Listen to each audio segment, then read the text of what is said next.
Queremos hablar también de ciudad, de territorios, de lo que vivimos a diario también, de cómo hemos ido avanzando en el último tiempo respecto a la construcción de ciudades.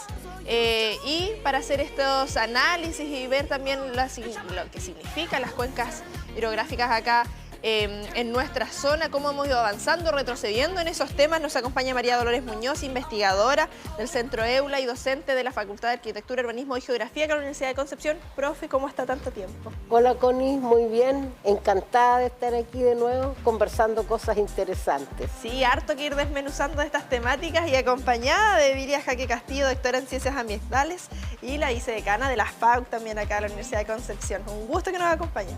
Gracias, Connie, por la invitación y un gusto también para mí estar aquí conversando. Sí, porque el agua, las ciudades, cómo vamos construyendo. Antes del detalle, me gustaría, diría que tú nos fueras comentando y aclarando todo lo que es una cuenca hidrográfica, porque hablamos de lagunas, lagos, ¿cómo vamos detallando esto? Sobre todo acá en una zona que siempre hablamos, estamos rodeados de agua. Sí, la cuenca hidrográfica es un sistema que se define asociado al territorio que está drenado, ¿cierto?, por ríos. Las lagunas, como tú dices, los lagos también forman parte de ese territorio. Entonces, los límites de una cuenca hidrográfica están definidos por las separaciones de las aguas, es decir, las aguas que van en un sentido forman parte de una cuenca y en otro sentido, por ejemplo, nosotros siempre hablamos de la divisoria de agua entre Chile y Argentina. Claro. Todas las aguas que van hacia el Atlántico, ¿cierto?, son cuencas hidrográficas argentinas. Y en el caso de los límites, ¿cierto?, que están definidos por este concepto, son cuencas chilenas. Pero tenemos grandes cuencas hidrográficas y tenemos cuencas también más pequeñas, que nacen aquí en la cordillera de la costa, por ejemplo, a propósito de lo que tú decías, rodeados de agua acá en Concepción. Efectivamente, tenemos una cuenca andina, es decir, que nace en la cordillera de los Andes, y una cuenca costera, como la del Andalién, que nace aquí, ¿cierto?, en la zona de Florida, en la cordillera de la costa. Sí, y para ponernos en contexto también respecto a esto, porque lo que significa esta planificación territorial que hemos hablado en otras oportunidades, lo que tenemos actualmente en nuestra ciudad y que muchas veces hacemos este comentario como que nos está quedando chico el territorio. ¿Dónde nos estamos construyendo más? ¿Para qué lado? Y hay que tener en consideración también esto, las cuencas, cómo nos vamos dañando también nuestro territorio dentro de la comodidad que queremos de lo urbano. Sí, lo que ocurre es que la ciudad de Concepción está en un territorio que tiene mucha agua, entonces nosotros tenemos una visión desde ese punto de vista un poco distorsionada, porque creemos que poco menos que nos sobre el agua y que podemos entonces darnos el lujo de dañar algunos cuerpos de agua. En circunstancias que eso no es así, porque en apariencia tenemos mucha agua, pero son sistemas muy frágiles en algunos casos y que fácilmente se pueden destruir con el avance urbano. O sea, el desarrollo urbano puede ser súper negativo en general hacia los ecosistemas, pero fundamentalmente hacia el agua. Y nosotros con Edilia trabajamos hace tiempo atrás en un proyecto bien interesante en el río Andalién. Ella conoce harto de esa zona porque hizo su tesis doctoral ahí. Entonces hemos visto que hay procesos de desarrollo urbano que son bien invasivos, que ocupan, por ejemplo, los sectores aledaños a los ríos, ¿no es cierto?, las llanuras fluviales, y que a veces esas llanuras son de inundación. Entonces después vienen los grandes problemas cuando hay lluvia y otro tipo de cosas. Entonces ahí tenemos un proceso de desarrollo urbano que no siempre es armonioso con las condiciones naturales y en parte también por desconocimiento. Entonces nosotros pensamos que la universidad tiene un aporte importante que hacer en ese sentido, de dar a conocer, ¿no es cierto, Edilia?, las verdaderas características territoriales que a veces no son tanto como las porque pensamos. Después nos quejamos, llegamos invierno y nos quejamos, chuta, la casa donde la estoy arrendando, la que compré, se me inunda. Bueno, estamos viendo también procesos de mayor precipitación en poco tiempo que también va afectando, pero es la pregunta que siempre nos hacemos, ¿dónde estamos construyendo? Nosotros estamos quitando el espacio a la naturaleza en sí y la naturaleza tiene su comportamiento propio. Exactamente, y en ese sentido el tema del desarrollo urbano o de lo que también nosotros llamamos como la presión de la ciudad sobre los entornos naturales, tiene implicancias bien concretas a nivel de cuenca.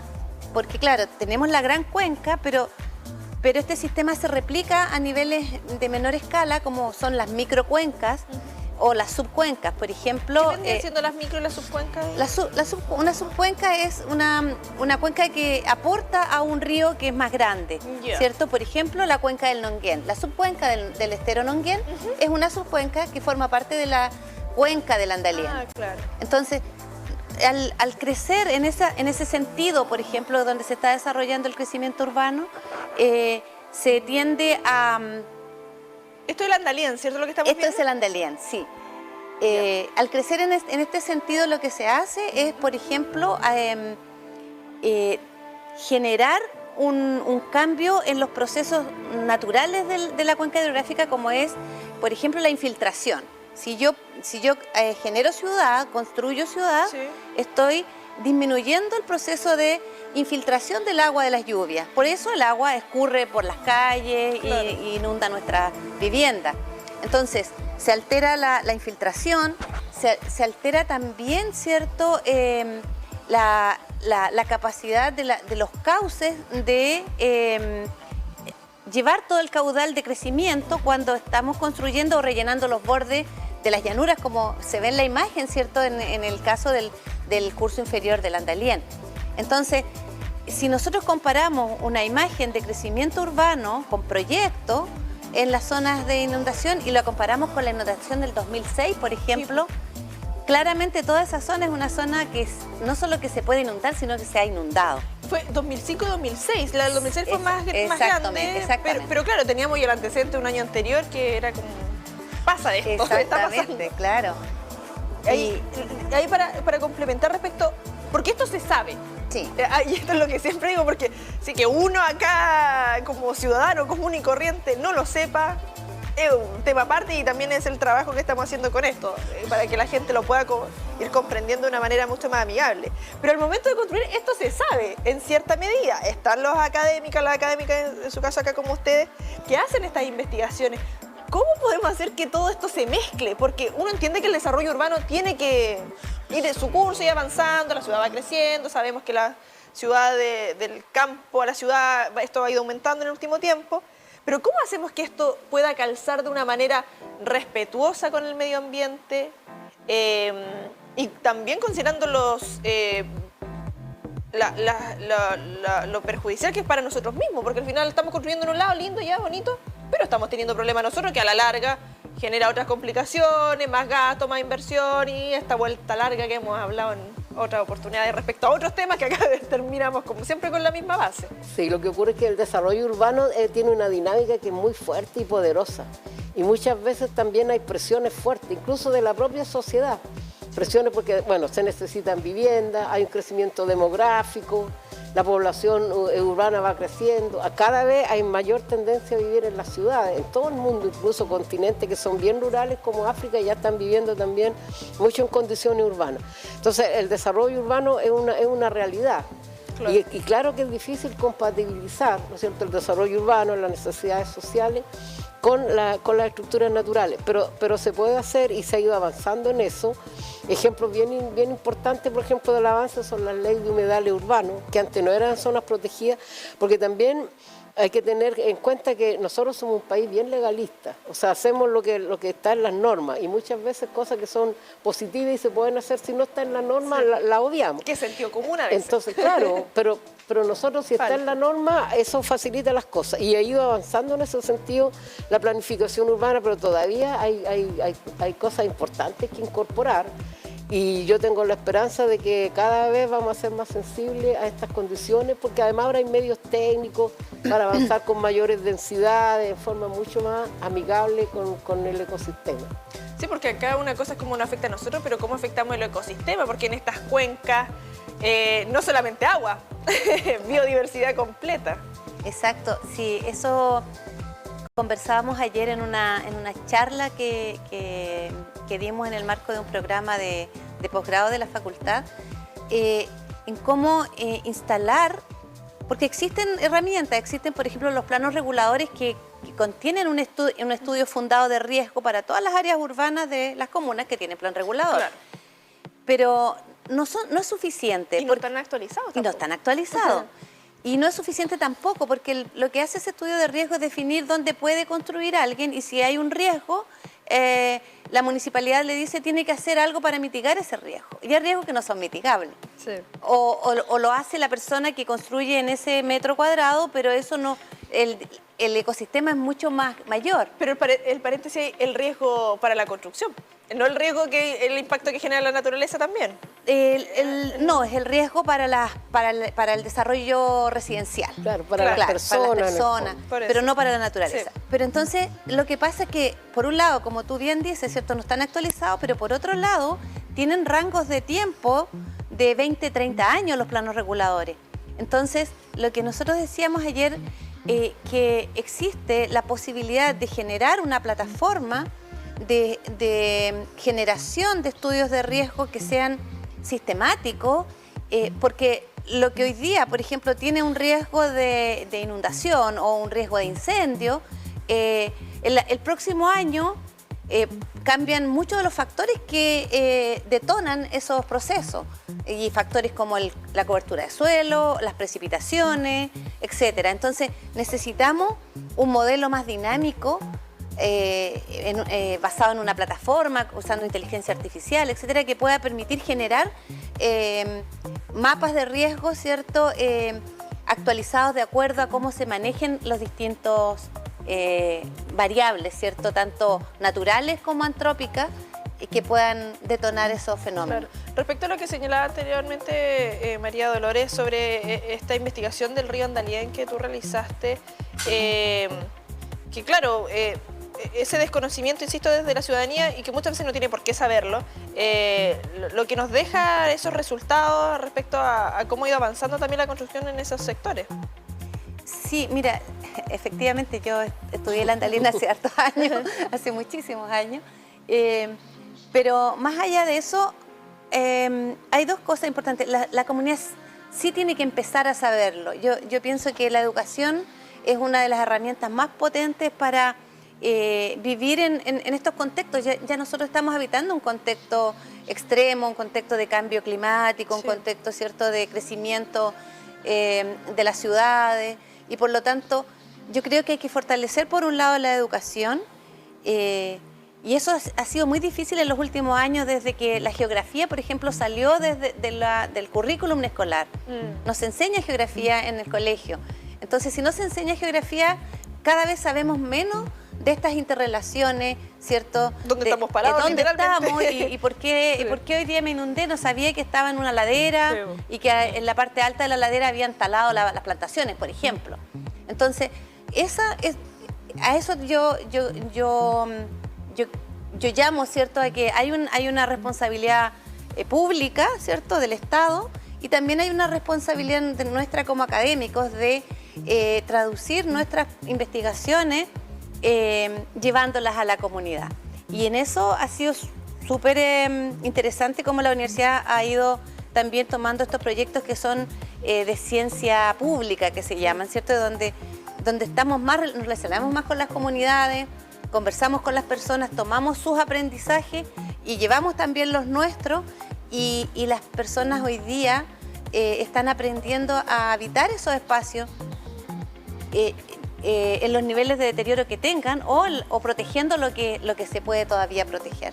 Claro. En ese sentido, lo que han dicho ambas, este desarrollo urbano, en sí la sociedad también se lo va exigiendo, y es algo propio de las ciudades, cómo van avanzando. ¿Cómo podemos mantener ese equilibrio también en torno a eso? Porque es típico ese comentario, yo lo escucho con mi papá, una que ha vivido menos. Oye, esto antes era puro, no sé, humedal, no sé, por ejemplo, sector, estoy pensando, aeropuerto, donde están todas estas nuevas viviendas. Cuando uno pasa por la interportuaria, uno dice, chuta, y bueno, ahora tenemos leyes que las protejan, pero en un momento igual uno decía, esto va a ser pura casa. Y como uno va diciendo, oye, estos sectores antes sí, no había vivienda, y ahora hay poblaciones, edificios. ¿Cómo mantener ese equilibrio de que la ciudad tiene que ir creciendo? Porque, por ejemplo, nos quejamos bastante, sobre todo acá en lo urbano, llamado urbano centro, los edificios, de edificación en altura.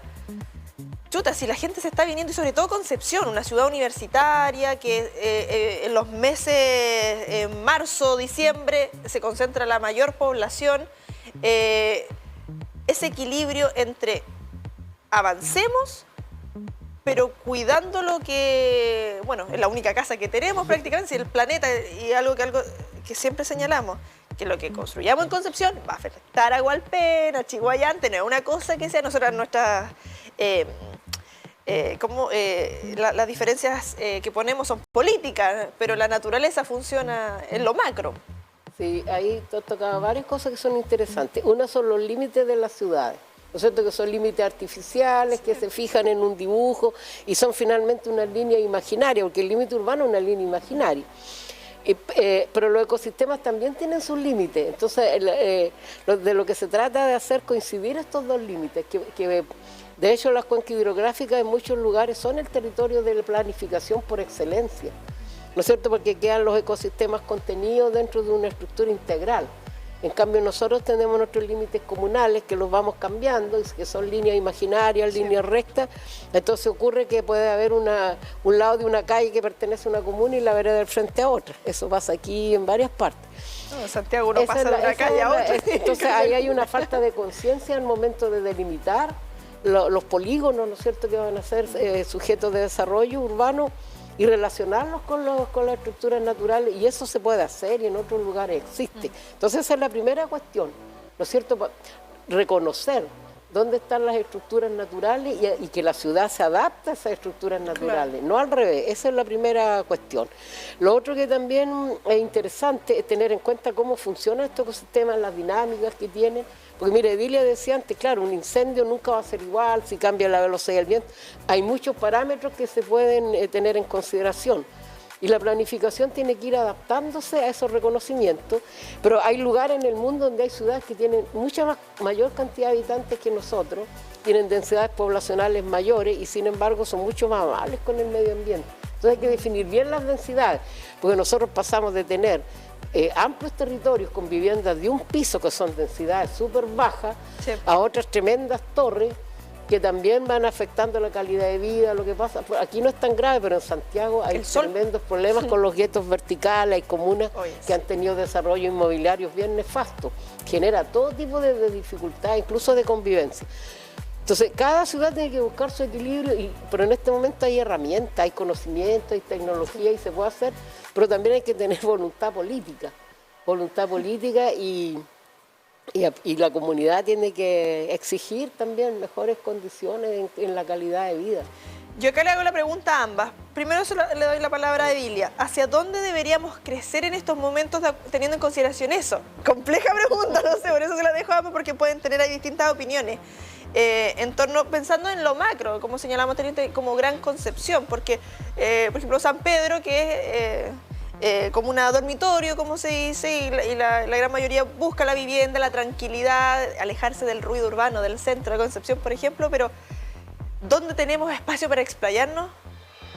Pero no afectando tanto. Sabemos que va a generar un impacto igual, pero con el menor impacto.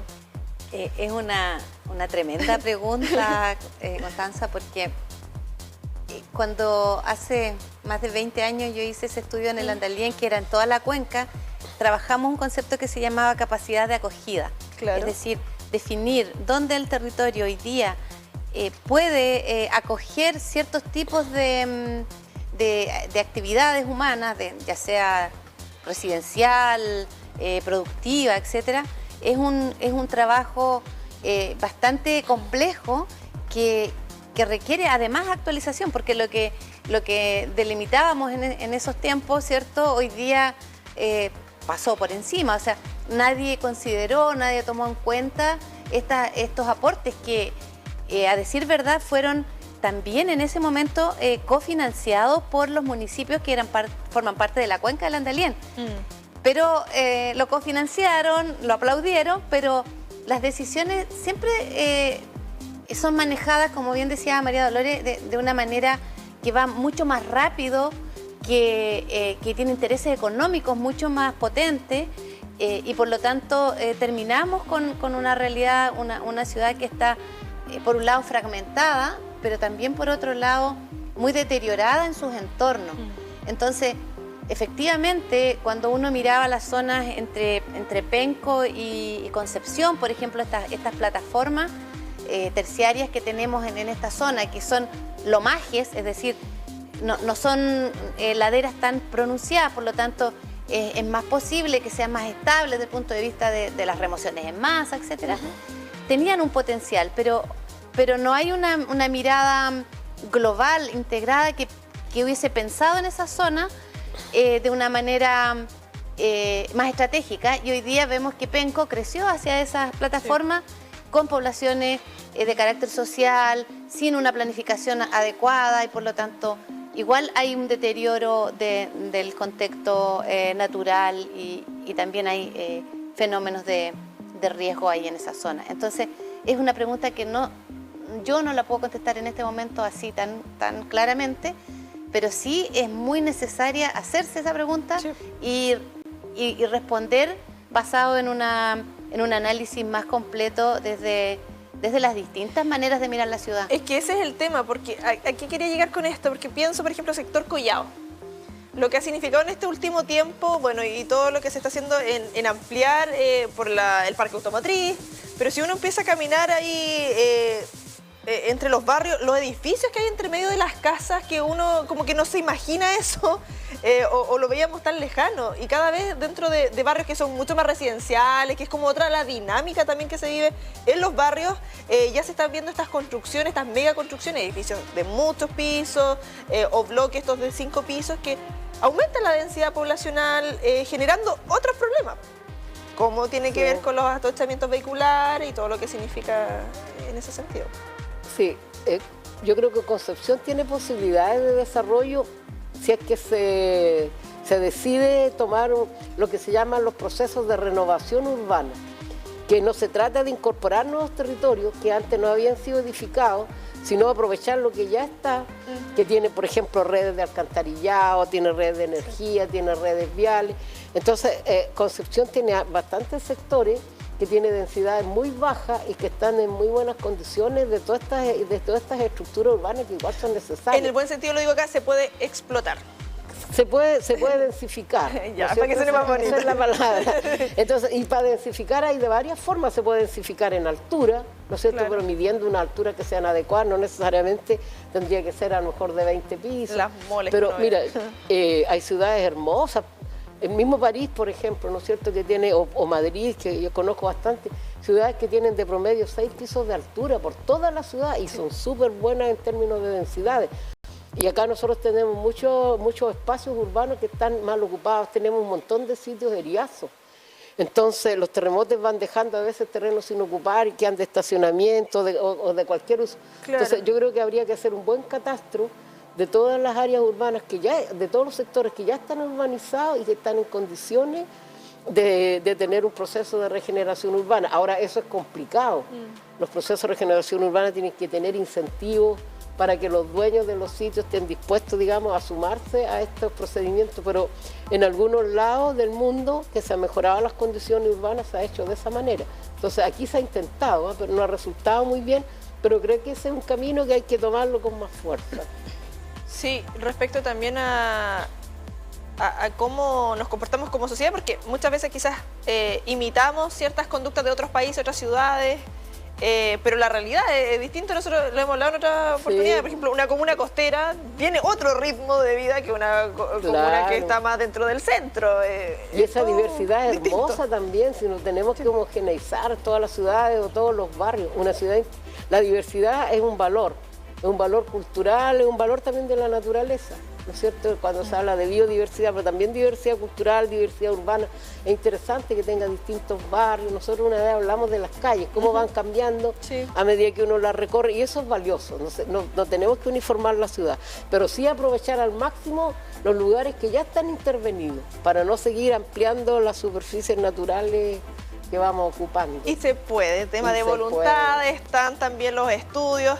académicos y académicas, y yo feliz de tener acá a dos mujeres que se dedican en esta materia, porque también es importante eso, desmitificar respecto a lo que pasa en esta investigación. Hablamos de científicos, bueno, están las académicas, las científicas también, así que lo agradecemos bastante que nos hayan podido acompañar. Profe, siempre un gusto. Cuando tú quieras, queda pendiente el de las calles, que sí, lo vamos a tener que hacer. Créame que lo hemos conversado harto en pauta. ¿Cómo lo hacemos para optimizar tiempo y salir a recorrer? Porque lo queremos hacer al aire libre. Sí, debiéramos salir, no aquí, sino que caminando por las calles. Por lo menos en parte. Sí, se vienen cositas, estamos programando ahí para que el viaje nos sirva para varias cápsulas. Así que no se preocupe, la vamos a molestar.